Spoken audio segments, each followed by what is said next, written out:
Person ଟ୍ରାକର୍ରେ ଏବେ ଗୋଟେ ନୂଆ ଅପଡ଼େଟ୍ ଆସୁଛି 21.9 ଯେଉଁ ଭର୍ସନ୍ରେ କିଛି ୱାର୍କର୍ ମାନଙ୍କର ପ୍ରୋବ୍ଲେମ୍ ହେଉଛି ଯେ ସେମାନଙ୍କ ମୋବାଇଲରେ ଏଇଟା ଶୋ କରୁଛି ଏବଂ କିଛି ମୋବାଇଲ ୱାର୍କର୍ ମାନଙ୍କର ଏହା ଶୋ କରୁନାହିଁ।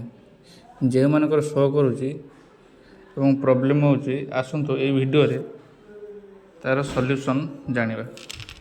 ପ୍ରଥମେ ଦେଖନ୍ତୁ ଅଙ୍ଗନୱାଡ଼ି ୱାର୍କର୍ ଉପରେ କ୍ଲିକ୍ କରିବା।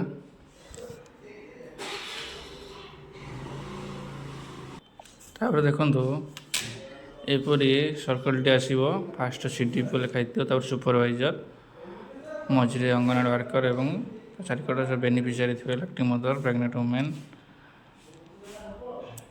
6 months 3 years, 3 years 6 years ଥିବେ। ଦେଖନ୍ତୁ ତଳେ ଦେଖନ୍ତୁ ଲଗ୍ଇନ୍ ଅପସନ୍ ଅଛି ଏବଂ ତା ତଳକୁ ଦେଖନ୍ତୁ ଫରଗେଟ୍ ଏମ୍ପିନ୍ ଆଣ୍ଡ ପାସୱାର୍ଡ଼ ଏବଂ ଭର୍ସନ୍ 21.9 ଅଛି। ଲଗ୍ଇନ୍ ଉପରେ ଆଗେ କ୍ଲିକ୍ କରନ୍ତୁ। କ୍ଲିକ୍ କଲା ପରେ ମୋବାଇଲ୍ ନମ୍ବର ଇମେଲ୍ ଆଇଡ଼ି ଦେଉଛି। ମୋବାଇଲ୍ ନମ୍ବର ଦେଲି,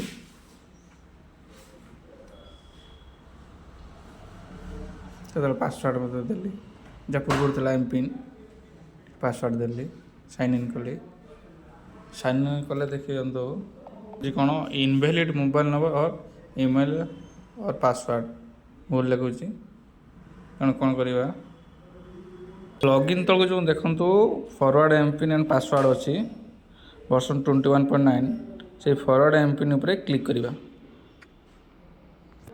ଏମିତି ଆସିବ ମୋବାଇଲ୍ ନମ୍ବର ଏବଂ ତଳେ ଗେଟ୍ OTP। ଆପଣଙ୍କ ୱାର୍କର୍ଙ୍କର ଯେ ମୋବାଇଲ୍ ନମ୍ବର ରେଜିଷ୍ଟର ଥିବ ପର୍ସନ୍ରେ ସେଇ ମୋବାଇଲ୍ ନମ୍ବର ଦେବେ। ଏଠି ଦେଲି।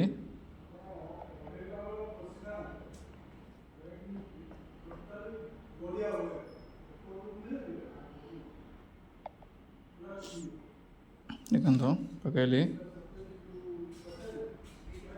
ଗେଟ୍ OTP ପାଇଲି। ଟିକେ ନେଟ୍ ସ୍ଲୋ ହେଉଛି, ମେସେଜ୍ ଆସିଲା OTP।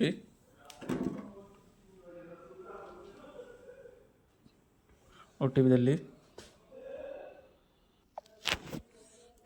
ପକାଇଲି, OTP ଦେଲି,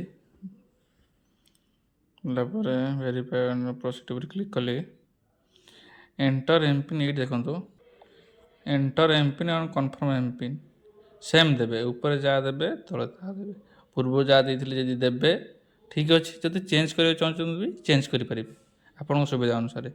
ଉପରେ ଏଣ୍ଟର ଏମ୍ପିନ୍ ଯାହା ଦେବେ, ତଳେ କନଫର୍ମ ଏମ୍ପିନ୍ ସେମ୍ ଦେବେ। ଦେଲା ପରେ ସବମିଟ୍ କରିବେ। ପକାଇଲି, ଦେଖନ୍ତୁ ସେମ୍ ପକାଇଲି, ସବମିଟ୍ କଲି, ସକ୍ସେସ୍ ହେଇଗଲା। ତାପରେ ଲଗ୍ଇନ୍ ଉପରେ କ୍ଲିକ୍ କଲି।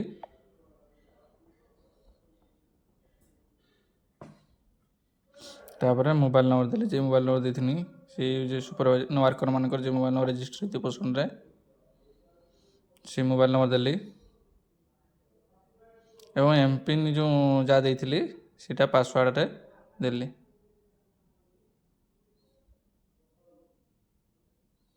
ଦେଇସାରିଲା ପରେ ସାଇନ୍ ଇନ୍ କଲେ।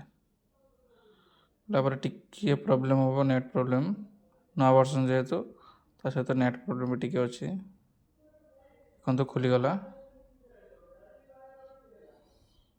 ଅଙ୍ଗନୱାଡ଼ି ଶୋ କଲା, କୋଡ଼୍ ବି ଶୋ କଲା, ଅଙ୍ଗନୱାଡ଼ି ୱାର୍କର୍ ନାଁ ବି ଶୋ କଲା।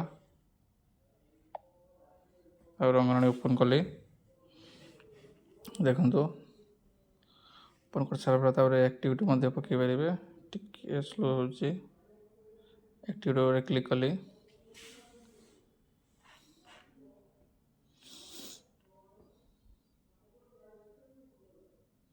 ପର୍ସନାଲ୍ ହାଇଜିନିକ୍ ସ୍କୁଲ ଏଜୁକେସନ୍ ପକାଇଲି। ତାପରେ ସବମିଟ୍ କଲି, ସକ୍ସେସ୍ ହେଇଗଲା।